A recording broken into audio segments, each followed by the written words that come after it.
Obsession begins with an old premise, almost like a moral tale. Someone receives the possibility of making a wish, and that wish comes true.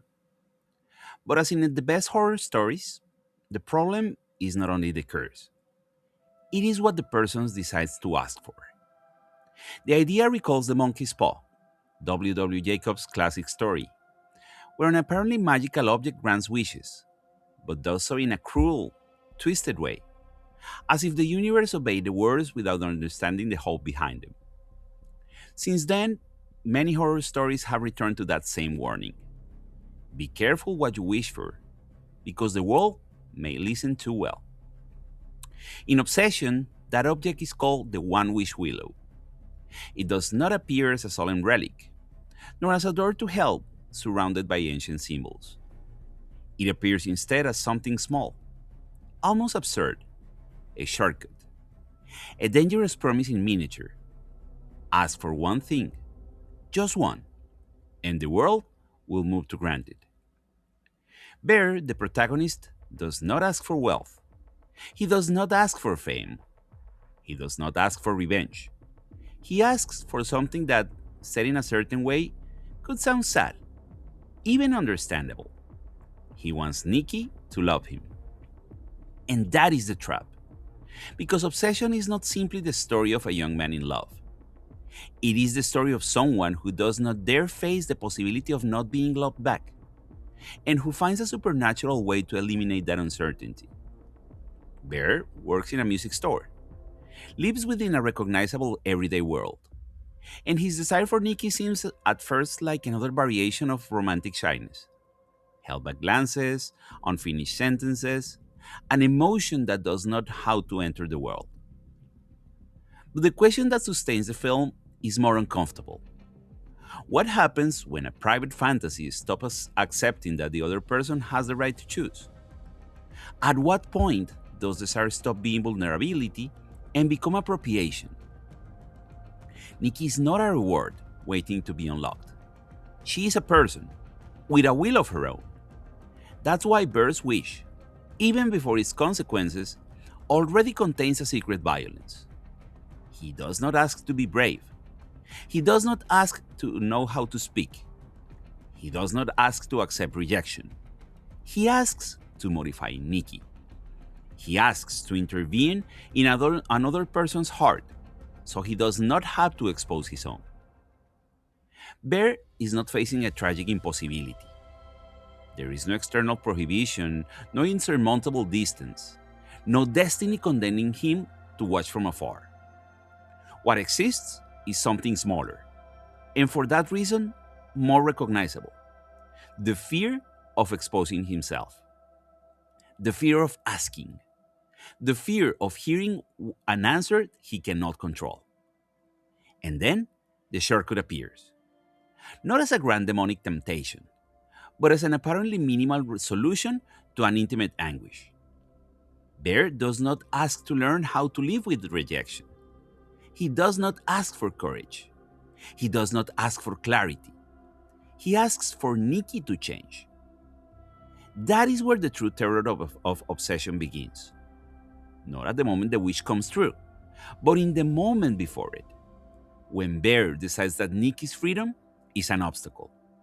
The supernatural does not create the monster, it only gives him permission. Before the blood, before the possession, before love becomes a form of pursuit, there is a minimal gesture. A young man who cannot say, I like you, and would rather ask the world to erase the other person's answer. And that's the film's most intimate horror. Not the fear of being unloved, but the temptation to turn love into obedience. Bird does not appear immediately as a villain, and that delay matters. If the film presented him from the beginning as someone openly cruel, the story will be simpler and less uncomfortable. It would be enough to point at him from the outside, condemn him, place him safely in the category of the recognizable monster. But Obsession works in a murkier zone, someone who seems fragile before becoming dangerous. His shyness works as a form of protection. Bear looks more than he speaks, He desires more than he dares to name. He inhabits that kind of silence which, from a distance, can seem noble. The silence of someone who does not want to make others uncomfortable, who waits for his moment, who would rather suffer than impose himself. And for a while, the film allows that reading to exist. But little by little, another possibility appears. Maybe that silence is not only delicacy. Maybe it is also a way of avoiding responsibility. Because speaking means accepting that the other person can answer. Confessing a desire forces him to hand it over to the world, and the world may return it broken. And Bear wants to skip that risk. He does not want to go through the discomfort of being seen in his desire. He wants to arrive directly at the result. That is the crack through which horror enters. What is disturbing about Bear is not that he desires Nikki. Desire does not make him monstrous. What is disturbing is the way he begins to treat that desire as if it carried greater moral weight than her will. His pain feels to him like proof of purity. His intensity feels like reason enough. His inability to say what he feels becomes a secret argument. If he suffers this much, then something is owed to him. Before the spell, Nikki exists as something more than the objects of Bear's desire. She has her own presence, her own motion, a relationship with the world that does not depend on what he imagines about her. And that autonomy is essential to understanding the later horror, because what is lost is not simply an attitude or a romantic distance. What is lost is a will. In many stories told from the point of view of obsession, the desired person becomes blurry. Who they are matters less than what they represent to the one who watches them. They become promise, image, possible answer. Obsession fits precisely on that distortion. Bird does not seem to be in love only with Nikki, but with the version of Nikki that exists inside his head. A version that is less contradictory, less free, less inaccessible. But Nikki does not live inside Bear's head, and that is the tension his desire cannot tolerate. Her right not to reciprocate is the simplest and most unbearable point in the story. Nikki can be kind without being in love. She can be close without being available. She can share spaces, words, gestures, without any of that constituting a promise. That everyday ambiguity, so common in any human bond, becomes a kind of torture for Bear. Where there are nuances, he wants a definitive sign. Where there is freedom, he wants destiny. And that is why the wish he makes is so violent. He does not ask to get closer to Nikki. He does not ask to understand her. He does not ask to build something with her. He asks to alter the very center of her experience. He asks for her to feel what he needs her to feel. When the spell begins to operate, Nikki does not simply become an exaggerated version of herself. She becomes an intervened person. And there, the film finds a deeply disturbing image. Someone can smile and touch and come closer and say words of love and still be violated. Because consent is not only an external appearance. It is not only a body saying yes or a mouth pronouncing affection. Consent belongs to a free will. Nikki's horror is not loving too much. It is loving from a place that no longer belongs to her. In classic tales of cursed wishes, horror often arises from the gap between intention and result. Someone asks for something understandable like money or life or repair, and the universe grants it in a cruel way. The tragedy lies in literalness. The wish comes true, but it arrives contaminated by death or by loss or by irony. And the lesson seems clear. You cannot negotiate with forces that do not understand human fragility. Obsession takes up that tradition, but moves it into a more intimate territory. Here, the wish does not fail because it's poorly worded. It is not twisted by a technicality. It is not that Bear asked for something pure and the object deformed it. What is disturbing is that the wish itself already contains its own deformity. He wants Nikki to love him. And the phrase seems simple. It could even sound romantic if heard without attention. But inside it, there is an enormous absence. Nikki does not participate. She does not decide. She does not answer. She is the object of the sentence, not its subject. Bear's desire includes her only as an outcome, not as a consciousness. She must love because he needs her to, not because something in her has chosen that bond. The One Wish Willow does not invent that violence, it illuminates it. And that is why the object does not need a grand mythology to work. Its narrative power lies in its simplicity. A small, almost ridiculous thing opens a disproportionate door. Instead of presenting evil as a distant force, the film places it inside a recognizable fantasy. The supernatural does not arrive from outside to corrupt an innocent. It arrives to obey a request that should never have been made. And there is something cruel in that obedience. The object fulfills, and the world responds, and Nikki changes, and for an instant, Bear obtains what he thought he wanted. But that fulfillment reveals a truth the fantasy concealed. A love without freedom does not suit loneliness, it multiplies it. What arrives is not companionship, it's a manufactured presence, an answer without mystery, an intimacy without consent. The One Wish Willow is a romantic monkey's paw because it turns romantic desire into punishment. It does not punish Bear only for asking too much. It punishes him for asking wrongly, for asking for a person as if she were an object, for believing love could be separated from will. When the wish comes true, obsession leaves behind the fantastic question and enters into a more uncomfortable zone. Bear obtains what he asked for. Nikki begins to look at him, come closer, answer him, need him. The distance that once anguished him disappears. Uncertainty is erased. What he imagined as relief becomes real. But that realization is rotten from the beginning. What is unsettling is that for an instant, the situation could look like the fulfillment of a dark romantic comedy. The shy boy is finally seen. The inaccessible girl finally reciprocates. And the world seems to correct a private injustice. But obsession forces us to look at what the fantasy raises. Nikki is not falling in love. She is being occupied. Love, when it cannot be rejected, stops being love. It becomes programming. And then, the film takes another turn. What Bear receives is not peace, but an unbearable version of his own desire.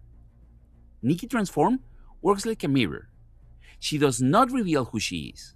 She reveals what he asked for: a surrender without distance, a devotion without mystery, a presence that cannot protect itself from him because it no longer fully belongs to itself. Bear wanted to escape rejection, but rejection was precisely what kept Nikki alive as a person separate from him. Her freedom, her ambiguity, her right not to feel the same. Everything that hurt Bear was also the only thing that could make any bond between them real. And without that freedom, Nikki cannot love him. She can only obey the shape of the desire that occupies her. And that is why, when Bear begins to feel afraid, that fear is not only fear of Nikki, it's fear of the literalness of his own fantasy. He wanted love without risk, and receives love without air. He wanted closeness without exposure, and receives a contaminated intimacy. He wanted an answer without asking a question, and discovers that an answer extracted by force does not comfort, it accuses. The curse of the One Wish Willow is not simply that it grants a wish badly, it grants it too well. It shows Bear, without metaphor, what it meant to ask for a person, as if she were a thing. At first, Bear's desire seemed enclosed inside an intimate triangle: him, Nikki, and the object that alters reality. But no obsession stays enclosed for long. When someone modifies another person's will, the damage begins to move outward. And that is where Ian and Sarah enter. Ian helps measure the deterioration. In a horror story, the friend is often the one who still tries to read the impossible through normal categories. Something feels strange, but it can still look like drama. Something has changed, but it can still be explained as tension or infatuation or discomfort or excess. Ian occupies that edge, the place from which the monstrous has not yet received its true name. Sarah serves another function. Her presence makes visible the external cost of Bear's fantasy. The obsession no longer affects only Nikki, nor does it only pursue the one who made the wish. It begins to touch people who did not participate in that pact, who asked for nothing, who were simply too close when the desire entered the world. And that is why Ian and Sarah do not need to displace the center of the film. Their importance lies elsewhere. They show that an obsession is never completely private. Ian points to the normality that begins to crack. Sarah points to the moment when that crack hurt someone else. One of the most interesting decisions in Obsession is that it does not treat its premise with permanent solemnity. The film understands that there is something absurd in the mechanism of the fulfilled wish, something almost ridiculous in how quickly a private fantasy becomes too literal.